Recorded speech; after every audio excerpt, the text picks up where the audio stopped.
till now we have covered how we can create the categories for our product.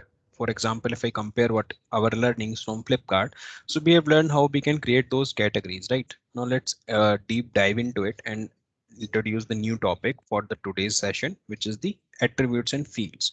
Now let's talk about this particular phone and just focus on the specifications here. We need just consider how we can configure those things using product to objects. So we have learned how we can show the image, we have learned what are those things, and we have also created a layout like that. Okay, so now to store those fields, like those fields, we need field for storing the RAM information, ROM information, the display, the cameras, batteries, processors, and some other informations as well, right, for this particular mobile section. Now let's talk about the television now. Let me quickly open one of the product. So if we want to store this information in our project to object, we need some other fields like resolution, sound output, refresh rates, and all, right. So, but we cannot use our previous fields that we have created for our mobile category, correct? So that means if we start creating those fields, so there's a very high chance that we probably not need for other products. Maybe we have created some specific field for mobile products, but those fields we cannot use for televisions. Similar ways, if I go to the clothings or maybe some refrigerator, or let's talk about this kitchen accessories. So all those fields here, they are completely different, and you may see all those fields that we have created for our televisions and for mobile, they are completely useless in terms of kitchen accessories. We need separate fields for them. So one thing that is clear as of now, if we want to set up a big projects catalog, we need so many fields in our product object. And as you guys already aware, creating fields sometimes cost to the business because we have a limited set of fields that we can create on per objects. So to override this thing, to handle this situation where you can create n number of fields, Velocity provided us a option, which is what called attributes. Now, what is the attribute basically? It is a smart replacement of your fields. Okay, you can directly use attribute and define those categories, those values, and you don't need to create separate field for it. Okay, let's start creating one of them, and then we will discuss what are those things and why it is more useful. So I have clicked on this new. Now let's talk about we are creating color or maybe something different. Let's quickly jump to the mobile and see how many what are some things that we can create. Let's talk about this processor. We want to create a field for processor. So what you need to create new attribute, name it processor. Okay, the code, like I was saying, the unique identifier, you can use PDC underscore processor. You can write the description. This is the processor used for mobile category, right? We want to make it active. Now see, this is the attribute category. Now this field will ask you which category you want to select. You want to select for mobile devices, you want to select for a mobile plan, like you have subscribed to a plan, you want to select this for that. You have some other categories as well, right? But in our case, we want to select it for mobile devices. Just select this. What are the value type? Now it will ask you similar ways when we create field in Salesforce, it asks what is the type of this field. So here it is text. Just use text.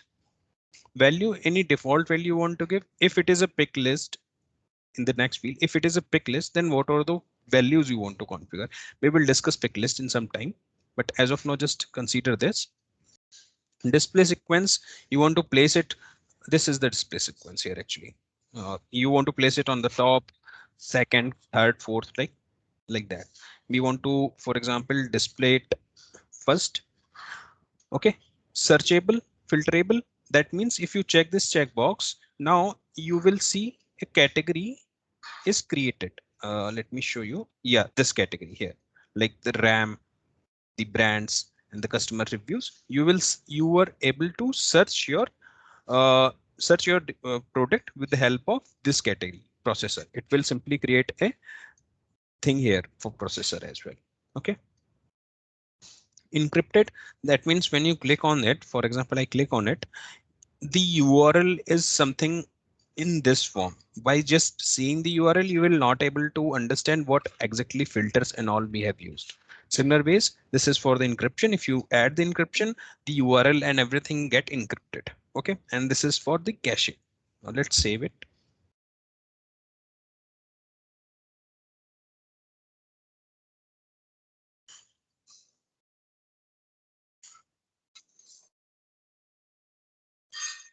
Okay, we have created our first attribute, which is the processor. After saving, it is looking like that. Okay, and then you can use it for this for like I was saying, you want to add this for product to object, you want to add it for any other object, that depends on you. In our case, we are using product to, so by default it is checked. Okay, if you select any other objects as well, you can also make it check and you can save it. So that means our one attribute can be used in multiple objects. Okay, so this is the way where we can create our attributes. Now let's see how we can use it in our previous categories. For that, you need to go to the dashboard. You need to go to the objects, search.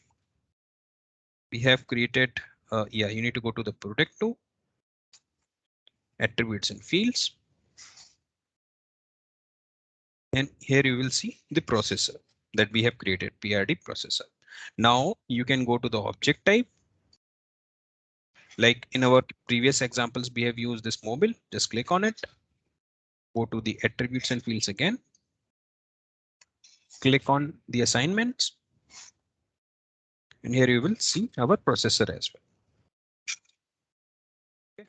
Just check this checkbox and assign. It will simply visible here. Okay. Now you can go to the layout management and add those things directly to your layout like we have discussed previously. So this is it for that video. We have learned how we can use the attributes and what are the benefits of using attributes. If you are if you set up your this initially, for example, you are migrating your legend system to Velocity, make sure that you always use attributes.